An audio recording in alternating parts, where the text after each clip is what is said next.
with all that crap. Yeah. I don't know. I don't control those ads. I just put the code up that they give me, and whatever we get is what we get. But I got to deal with them too, as you guys heard during the pre-show. So be it, right? You got to make money somehow. Oh yeah. What else, buddy? What else? Before we get into Monday Night Raw, we just mentioned the ECW and SmackDown tapings tonight. The ECW main event is Christian and Tommy Dreamer against William Regal and Vladimir Kozlov, and the SmackDown main event is Jeff Hardy, Matt Hardy, and John Morrison against the Hart Dynasty and CM Punk. So that'd be Tyson Kidd and D.A. Smith. And CM Punk as a team as well. Hardy Boys back together. Matt Hardy made a triumphant run-in last week on SmackDown, and it looks like they're going to be back together. They're going to be a babyface now? Yeah, he returned last week and sided with Jeff Hardy. So it looks like they may be back together. And then we have that tag match tonight with the Hardy Boys and Morrison versus, like I said, Hart Dynasty, CM Punk. So that's tonight. That should be a good match. Yeah, no doubt. All those guys. Are you kidding me? Jeff Hardy, Matt Hardy, John Morrison, Tyson Kidd, D.H. Smith, and CM Punk. Wow. Unbelievable SmackDown main event. So hopefully we'll have some spoilers before we go off the air, at least for ECW, and then SmackDown probably a little bit later, depending on how long we go here with Big Vito, because we know that man can talk. So we'll see what happens here. It's entertaining, so it's good talk. It is entertaining. Let's hold off on the big Don West news from last night. We'll talk about that with Big Vito, the Kurt Angle story, which we talked about last night, but I think V wants to talk about that a little bit as well. So we'll hold off for hour number 2 for that when we get him up here and move along. We've got what do you want to do? Run down Impact spoilers and then move into Monday Night Raw? I figured do Raw and then do Impact going into the break, so when we come back and talk about Don West and Kurt Angle with Big Vito, it's relevant. It's TNA still. That works for me, baby doll. Let's do it, man. Monday Night Raw from last night. I actually I had to run out and give somebody a ride to work, and they called me. I was like, where the hell is I figured you'd be going nuts with that opening segment, but you didn't. Dude, and I missed you told me when I got back that I missed the Santino segment, so that was no good. That's usually my highlight of Raw, you know what I mean, where the Santino comedy act does it for me, you know what I mean? He gets a couple chuckles out of me, you know what I'm saying? Yeah, so the way he butchers names and words on purpose, it's beauty. It's a thing of beauty. It's a magical art. Yeah. I got a call last night at about 8:55 Eastern Time, about 5 minutes before Raw went live, and I had to go all the way out to good old Averill Park, Matty Boone. You remember that place when we were up here? The dump. The dump. It's my hometown, baby. Come on. It's a dump. It's a trash bin. Sorry. Yeah. Well, I had to go out there and drive somebody to work. Didn't make it back here. I made it back here with a limo that was pulling into the arena with DX. I did the comedy bits backstage and then went out and got destroyed by the Legacy in the ring. But you're going to have to carry me basically here through hour number 1. And then I was kind of here for hour number 2. But the opening segment, you said Freddie Prinze Jr.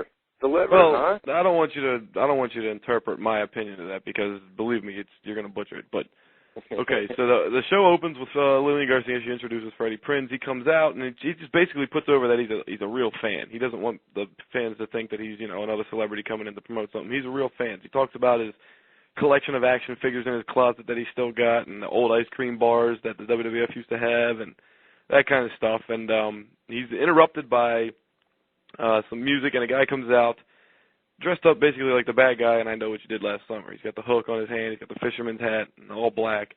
So he comes to the ring, you don't know who it is at first, and then, he's doing that gimmick, mocking that movie, doing the parody, and then he reveals that it's Santino. Okay, so Freddie Prinze is laughing and having a good time with it. So Santino says, hold on, and he gets in his bag, and he pulls out a wig, and he puts on glasses. And you'd have to see it, because the description doesn't make it sound funny, but Santino was funny as shit. I don't care what all the... He's just impersonating Freddie Prinze. Like, for example, when he did the glasses and the wig, he was doing She's All That, and he said, oh, I'm ugly because I've got glasses on and tight clothes or something like that. And then he takes his glasses, he says, hold on a second, hold on. And then the music that starts playing when she walks on the steps in the movie, that real dramatic song that was famous, they play that over the speakers. And he whips the wig off and he goes, pow, now I'm beautiful, or something like that. It was funny, man. Everybody's trashing that segment, saying, oh, it was blah, blah, blah. The only thing I would say was it's too long. Because then he said he heard Freddie Prinze is going to be on 24, the TV show.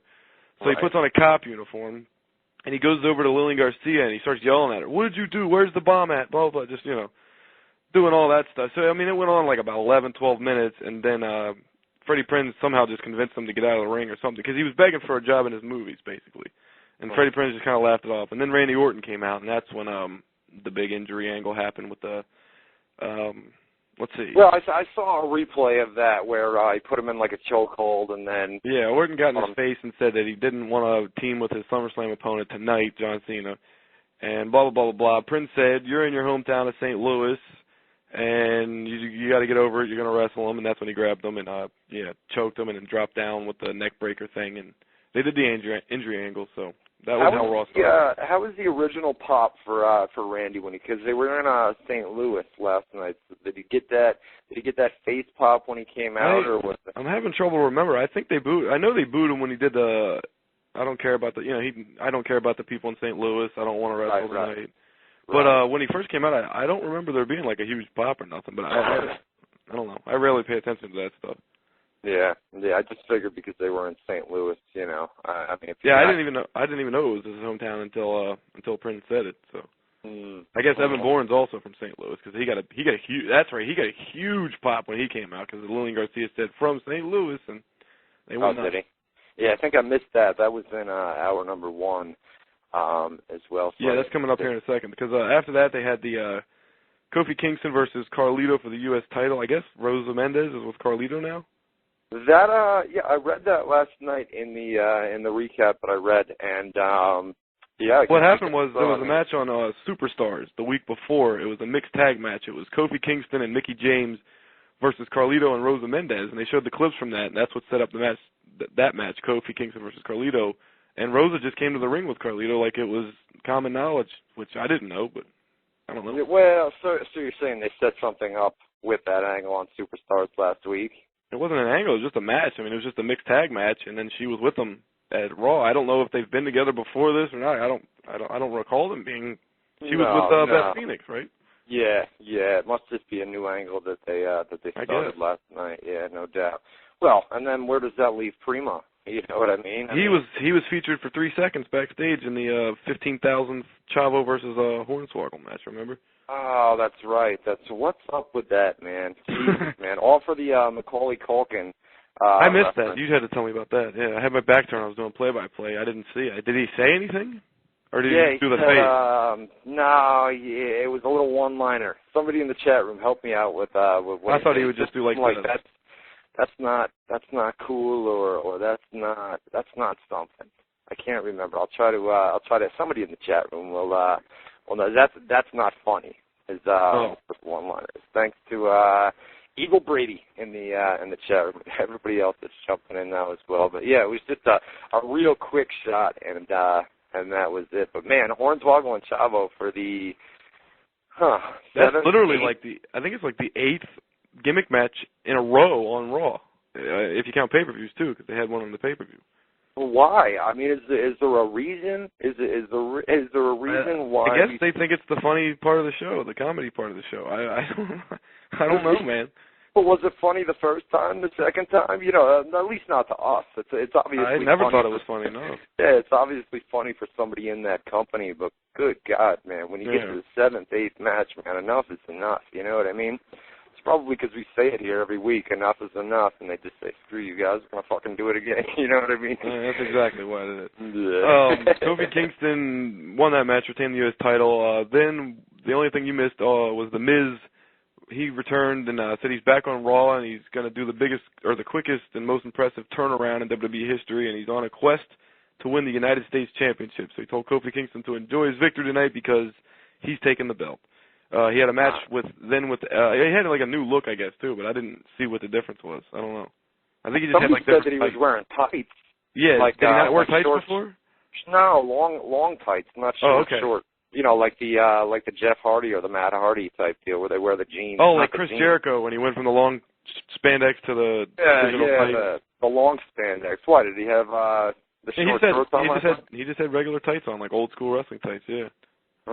He talked about his new look or whatever. So they had the match with him and Evan Bourne, which was. It started off, they were a little bumpy in the beginning, but, I mean, it was a pretty damn good match. Evan Bourne's real good, and Miz, I thought he held his own pretty well, too. And he has a new finisher called the Skull Crushing Finale, which he hit on Bourne for the win. So, you got it from there. It's good that they give the Miz a win over somebody, but you know what I mean? But Evan Bourne. Over Evan Bourne, you know what I mean? That's the guy you beat. Yeah, Jack Swagger, anybody, you just feed him Evan Bourne. Yeah, but how many times have I talked? Evan Bourne over on ECW was the star, you know what I mean? Comes over to Raw, and that's what I had feared months ago. I talked about it when they did that draft where he was drafted over to Raw. I said, this guy's going to get lost in the shuffle, and, now you're going to put the Miz over a guy like Evan Bourne. So he couldn't have got a win over a guy like John Cena. They did how many matches? 4 matches? 4 matches? Yeah.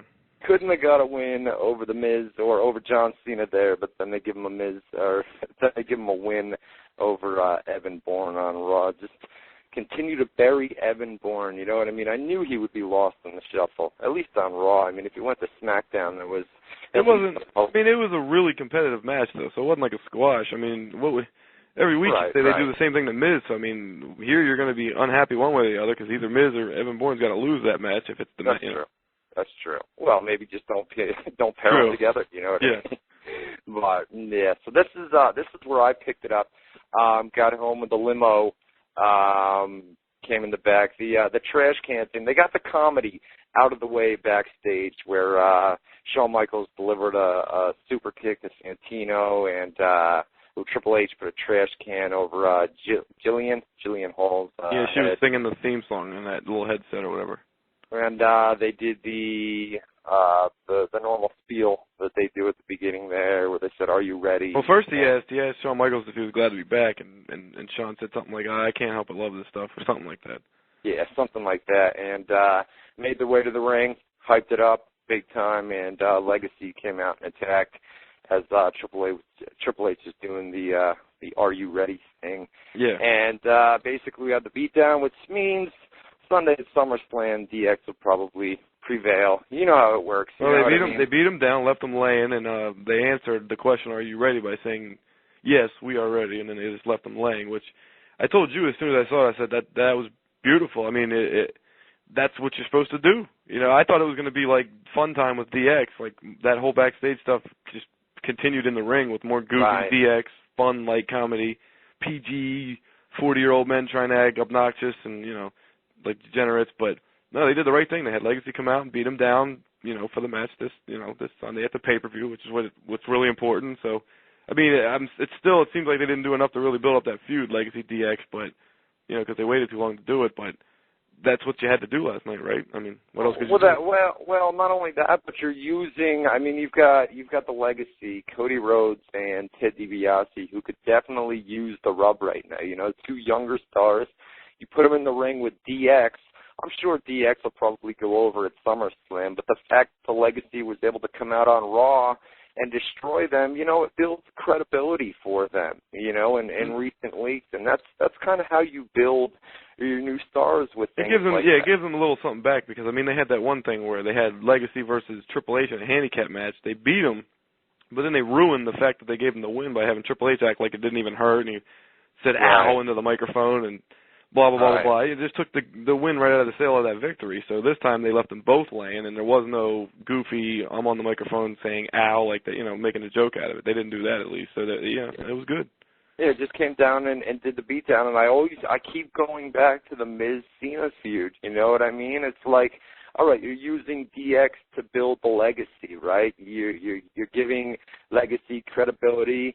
And then you do the Miz versus John Cena, 4 times, 4 times, and bang, no win for the Miz. So how does that, it doesn't give him any credibility. You know what I mean? What are you comparing it to? I don't understand what you're saying. Well, I'm just comparing, building new stars. I mean, as far as the legacy, beating down DX. Well, you can take a guy like John Cena, who's your top guy in the company, and then you take,